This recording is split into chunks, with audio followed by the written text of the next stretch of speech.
Hey, small group community. Hope you're having a great week, that Christmas was great, New Year's was great, you had some good time with friends and family. And I wanted to make a quick video today about counseling, actually, and share with you a tool that's been really helpful for me. It's really simple because, a part of what we do as ministry leaders here at the church is shepherd the people that are under our spiritual care. So as you as a small group leader, a part of shepherding your small group members is oftentimes it looks like giving them counsel. So I'm sure many of you have experienced it where they're navigating through a problem or some kind of issue, trying to figure out how to grow in their relationship with God. Maybe they're having marriage problems or whatever it is. How can we get that person from where they're at to where God is calling them to be in a more healthy, more stable place?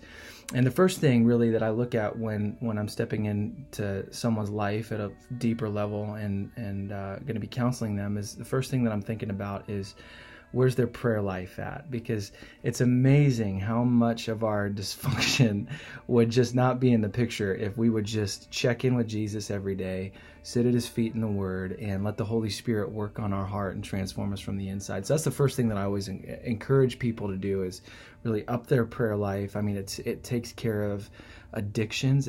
I've seen people get set free from addictions as they just do that one thing. They just seek the Lord every day, start with their 10s, and God begins to change their desires, and all of a sudden they don't want to look at pornography anymore. They just want to sit with Jesus in his presence because they just found everything that they've been looking for.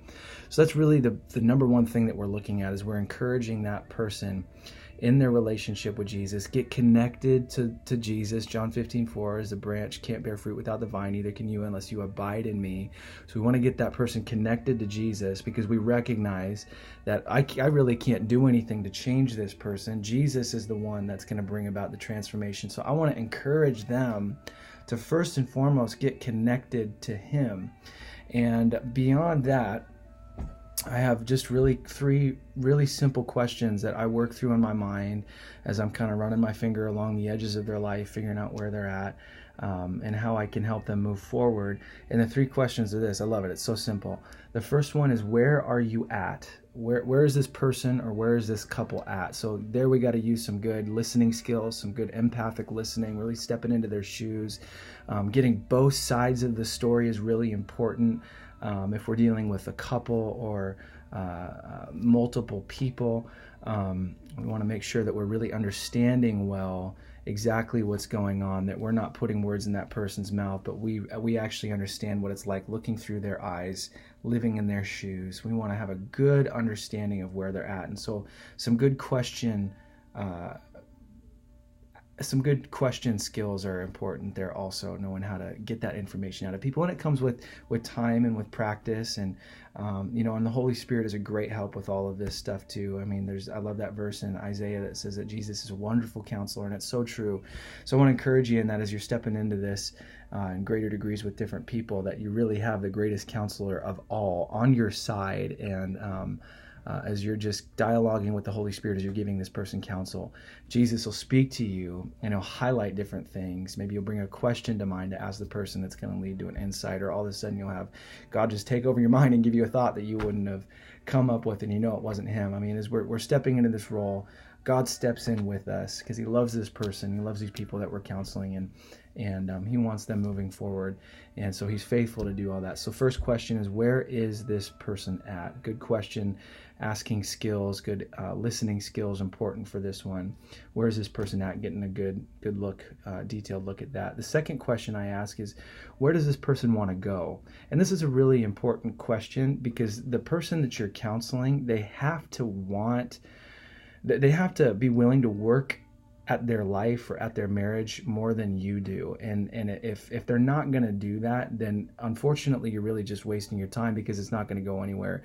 I'm sure many of us have experienced that, where it's just like you want so bad for this person to get set free, you want their marriage restored, whatever it is. But the truth is you are willing to work on it and this person and what they're going through harder than they are. And so it's just not going to go anywhere.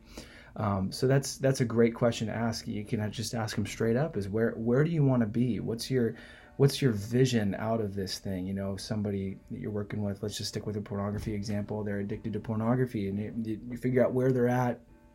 how aggressive it is. Yeah, well, they're looking at pornography every single day, multiple times a day. So then you can just ask them straight up, where do you want to be? Where do you want to be? What's your end in mind here? Where do you want to go? And probably, hopefully, they're going to say, well, I just want to completely get this off of me and out of my life. I don't want to deal with this anymore. I want to break this addiction. I want Jesus to set me free. I don't want to look at pornography anymore. Hopefully that's what they say.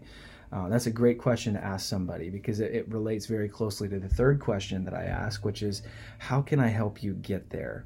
And that's another important question, because again, I'm helping. I'm going to help facilitate, but I don't take full responsibility for this person and their transformation. They got to take their relationship with God seriously, and they got to be willing to take the tools that I'm going to give them and put it into practice. And so anyways, just wanted to share that tool with you guys. I'm praying for you. Would love to hear some thoughts. If you got any more questions, want some more resources, I'd love to talk to you. Got some great stuff that we can get you on this topic. And also, Mark Stouter is probably, if not the most gifted counselor at our church, very high up there. And I think he probably is. I mean, he has the spiritual gift of it. God has really gifted him, blessed him here. So great guy to talk to. I'm sure he'd love to take you out for a cup of coffee, and you can just ask him some questions. Would encourage you to do that. It's been a great help for me. So he's a sage. Mark is a sage. So it would be a great conversation for you guys. But love you. And if I can do anything for you, let me know. Otherwise, bless you as you continue to lead your small group communities.